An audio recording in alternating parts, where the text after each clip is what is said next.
Hello, everyone. I hope you're all having a great day. My name is Jesse, and I'll be your MC for today. We have an exciting talk today. Our speaker, by the name of Julian Michetti-Wilson, will be talking to us about combating human trafficking with anomaly detection. So Julian is a physics master of science graduate with 6+ years experience in the financial sector. He currently works as a senior analyst at Canadian Tire Bank. His team works on a diverse set of ML-related projects.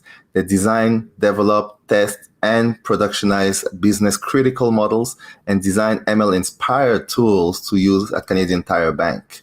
I am really excited for this talk. And as a quick reminder to the audience, please take some time to fill in the session polls. And if you have any questions during the talk, please post them in the chat, and I'll make sure to ask them to Julian at the end. So without further ado, please, Julian, take it away. All right, Jesse, thanks for the intro. So I think I should be good, but shout out if you can't see it. Yeah, so the talk is combating human trafficking with anomaly detection. And I should specify, this is using financial data, which, as you'll see, is actually critical. I promise you will learn how to build your own version of this model using your own data. The objective is straightforward. Help because it's a tool to support our fraud and financial crimes investigators. And being trafficked in that we're identifying and helping victims of sexual trafficking.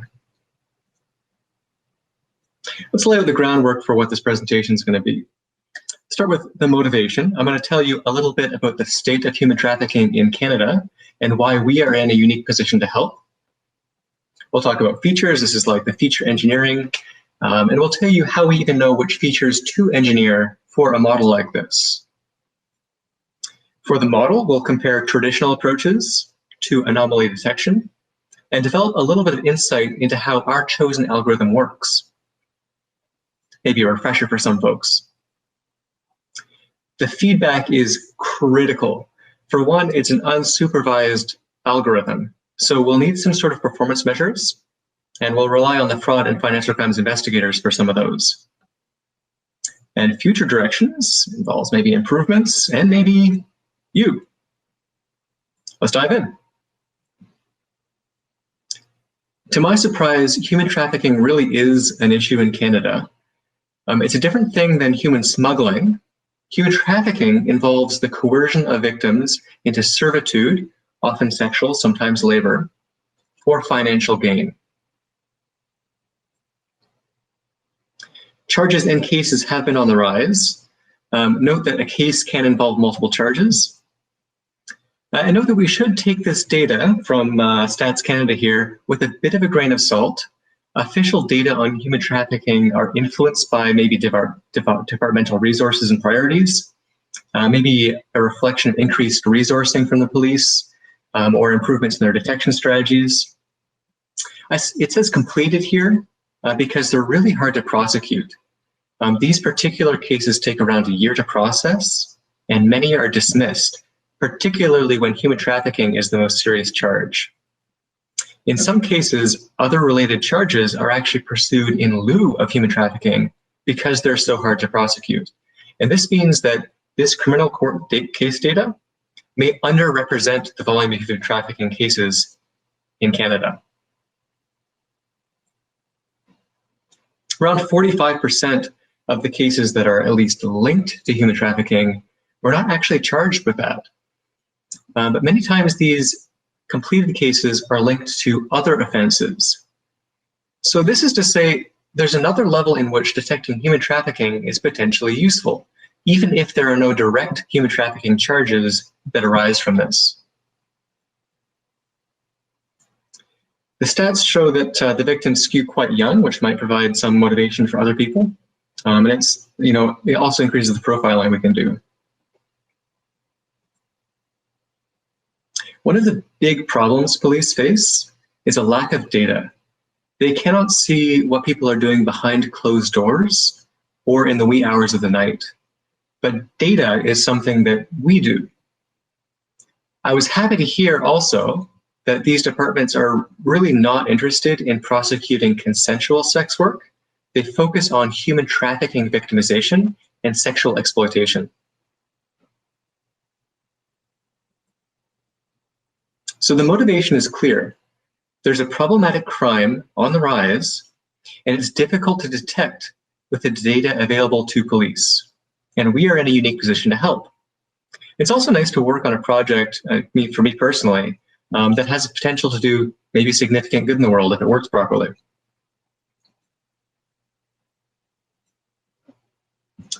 Identifiers. So FINTRAC, the Financial Transactions and Report Analysis Center of Canada, has done a ton of work in this space. They've collected a bunch of data and compiled a profile of what it looks like when a person is being trafficked.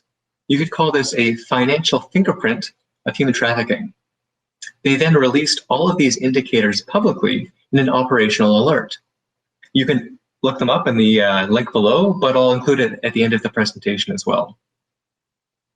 Let's talk about a few of the indicators they provide. Generally, there's 4 categories. There's the types of financial transactions. This could be like online advertising and promotional services. It could be accommodations in the form of hotels or motels, or short stays for short periods of time. There's patterns of the financial activity. So you might see like hotel transactions followed by a refund for the same amount, which is kind of like a money laundering thing, right? They're putting the money through this. From our perspective with a credit card, we might see a pre-authorization for a hotel on our credit card, but the transaction never goes through because they're paying for these accommodations with cold hard cash. Again, a money laundering indicator. There's other indicators like large and frequent electronic transfers between senders and receivers with no relationship, or many hotel transactions around the same day. There's also contextual indicators, which perhaps are of more use to the financial crimes investigators. The use of addresses where prostitution is reported, or maybe using a phone number, which is also used in online advertising and promotional services, perhaps in a variety of different cities and periods in a short time. And then there's the know your client side to this, which is kind of contextual. Financial activity inconsistent with what you might expect based on maybe the client's financial status, the stated occupation, or even the type of account or business activity stated. These are things that, again, our investigators can use. Some of these indicators are not really relevant to our business in particular as just a credit card, but they might be available to you in your particular business. And it's a very large set of data. Here's an excerpt of the types of features we've engineered. Many of the features are not really suspicious on their own. We've got things like late night cabs, fast food, supplementary cards, a lot of cash payments, pharmaceuticals, and the hotel stuff.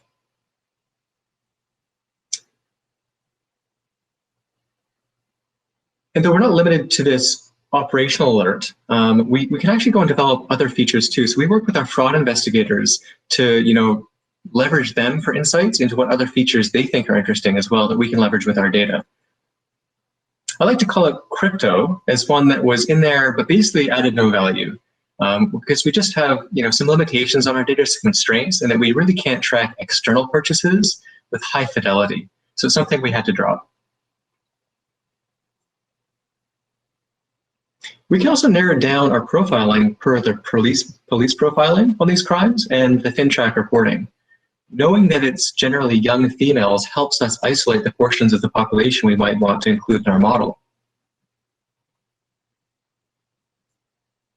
So we've got indicators and a profile.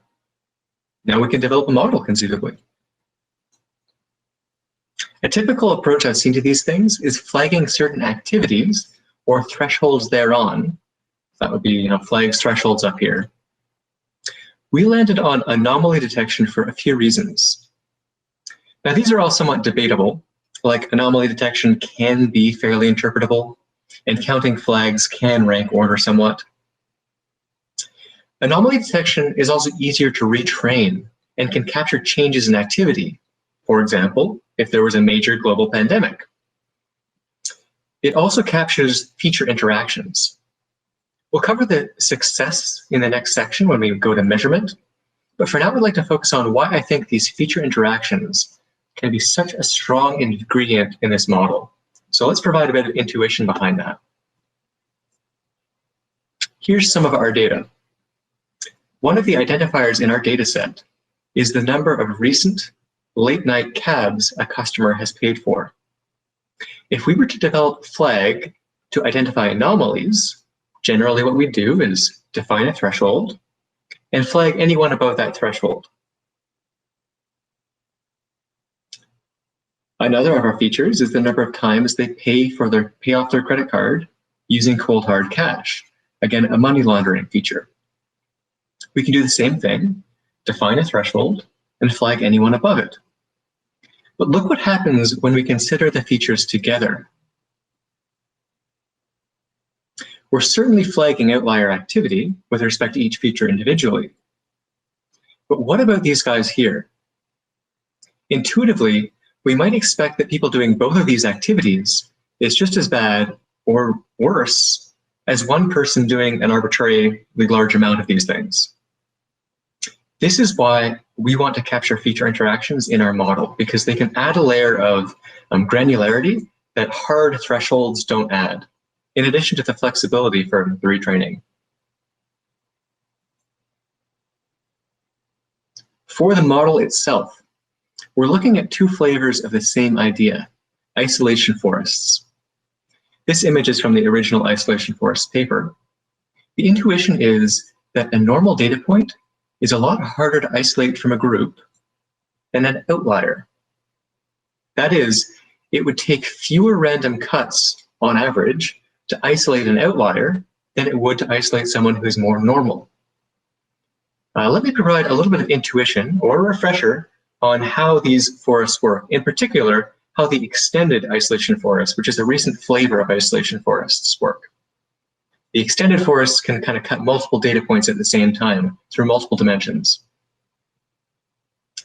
Let's give a little intuition. I've got my fake data set here, the number of hot dogs and veggie dogs that a person has purchased.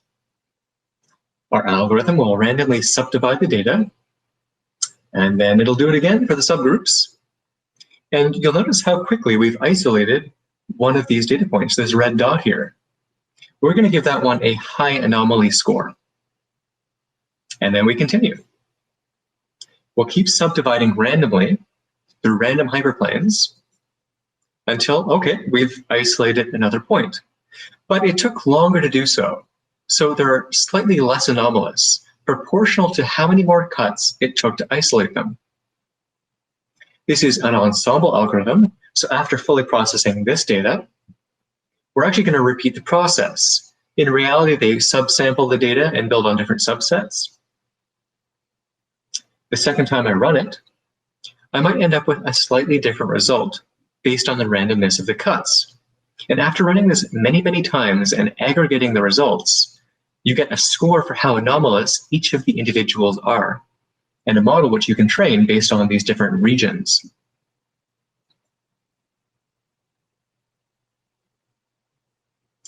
Now, anomalies are not necessarily correlated with our intended target. In this maybe somewhat silly example, if I was trying to detect people who are part of vegetarian communities, the model might do fairly well. I might expect people who are buying a lot of veggie dogs, like a ton of them, and no hot dogs, to be part of a vegetarian community. So for that purpose, this model might work. But if I was to use this model to try and detect vegetarians, it might fail miserably. The vegetarians could be here, or they could be all through the data. They could have friends who are not vegetarians. Our model is unsupervised, and we don't have access to the true target data. We won't ever find out who was a victim, in big part because this protects the victims.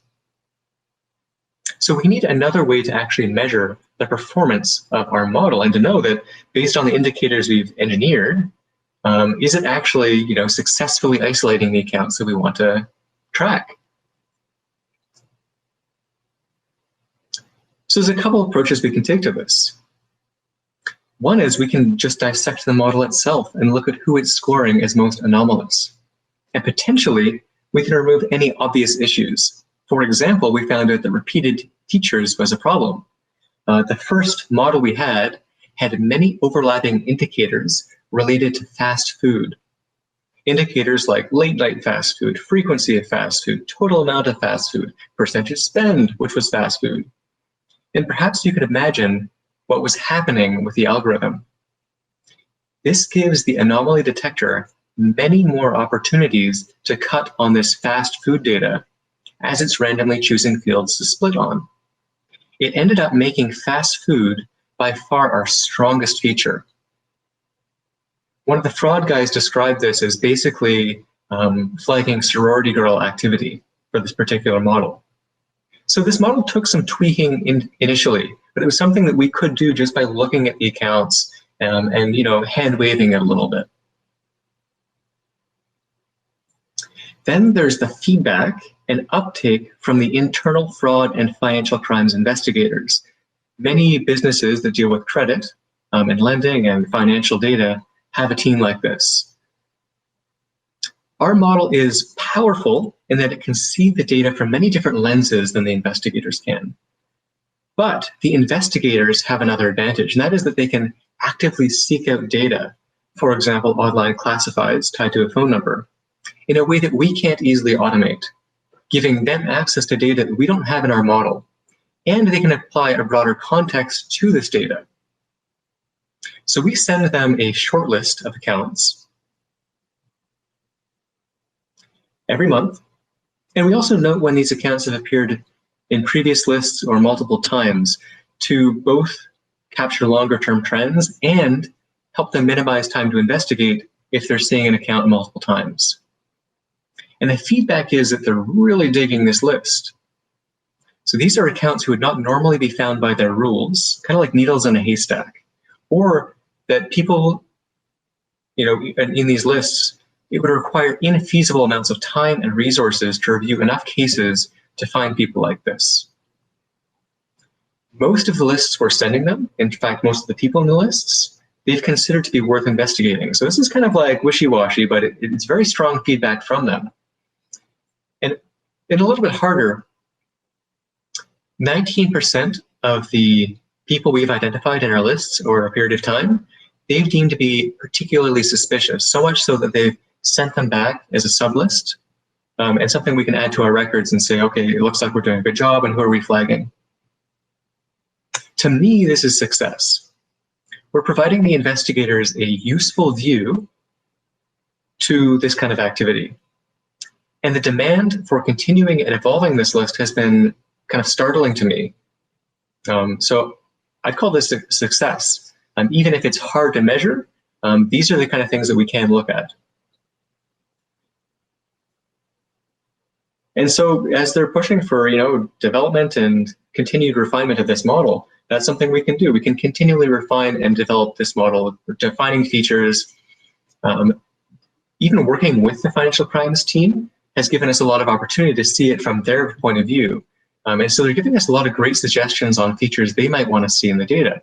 Things like transactions at postal codes that are near major highways might be a feature. Again, on its own, maybe not suspicious, but when combined with this multiple layer profiling, potentially has potential. FINTRAC has also released an operational alert regarding financial indicators of child sexual exploitation. So this is another direction we might want to go when applying anomaly detection. At first glance, the indicators seem a little bit less reliable, perhaps, but it's something we're considering. And another future direction is you. So you guys now have a blueprint for our approach. This is a link to the list of FINTRAC indicators, plus some other useful data. And you're very welcome to reach out to me as a resource if you're standing something like this up. I would love to help. So have at it. I think that I was aiming for 20 minutes for this presentation. I'm leaving us 10 minutes for questions, so I'll turn it back over to Jesse. Awesome. Thank you very much, Julian. Learned quite a lot in such a short amount of time. This was very enriching. We do have one question from the audience, from Lalit. He wants to know, the variable you're demonstrating are mostly numeric. How do you handle categorical variables in real life? Okay, yeah, great question. Actually, so we've engineered mostly numerical features, so maybe that's kind of an open question. I suppose you could do things like count the number of things, or I don't know, do you have an example perhaps of like a type of categorical feature? But what I might do is even take like a flagging approach. So say there was like a particular category of activity that we knew was an indicator for this type of thing.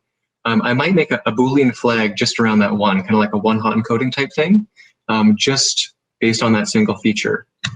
Is one approach I might consider taking. Again, you have to, every time you change these models, you got to kind of go read through and investigate how the model has taken that feature and how it's using it, what it's doing with it, just in case it's, you know, with a Boolean flag, it's too easy to separate. But again, it will have a hard time isolating accounts solely on that one Boolean flag, so probably at most it uses that once. Yeah, that makes a lot of sense. Do we have any other questions from the audience? All right, seems like you did an excellent job in giving us these blueprints, Julian. Truly appreciate it. It definitely shows how data used in the right way could be really a powerful tool for solving some of the most crucial problems in our society. So thank you very much for the presentation, Julian. Truly appreciate it. And to the audience, have a wonderful rest of your day. And we have a question. How can folks get in touch with Julian if they would like to follow up? That's a great question. Great question. So you can reach out to me on LinkedIn. I'm not always the best at being on LinkedIn, but I'll definitely check in occasionally, and I see it on my email. So don't know if you have a link to my LinkedIn, but yeah, I will make sure to share that link. It should be available as well in the Slack after the talk. But thank you very much, Julian, and I wish the audience the good rest of your day. Take care, everyone. Thanks a lot, guys.